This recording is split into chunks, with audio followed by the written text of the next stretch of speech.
Ya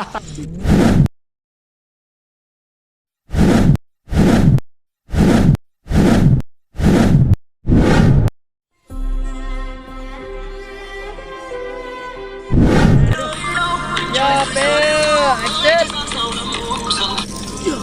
Coba nó cãi. Satu ah. Là nè Có vua nè. Satan sama. Giờ thấy cái này bắt đầu có vua.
Và sinh giao cùng béo xanh sinh mông da nhân nhân là tên nữa có bất chấp xong là hay cho nó nhiều chè cũng lâu rồi theo chấp xong là nên gọi chí rồi thì có một tấm con này là do có tuột lỗ theo quan điểm chè chỉ tao mua tụi lúa là chỉ tao mua vì chỉ trong đầu này nếu bỏ nó nè cũng sẽ dùng được cái đó để xong mà tuột theo chị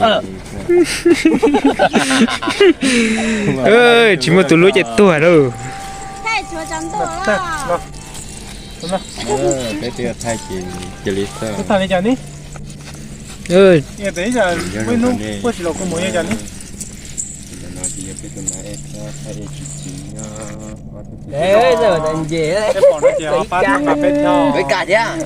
phê thêm một lúc nào lúc sau một giặt tầm đây nó như này phong như này này phải chị mình nhìn like là nhìn 500 giờ nó theo bắt sang cả tiếp chị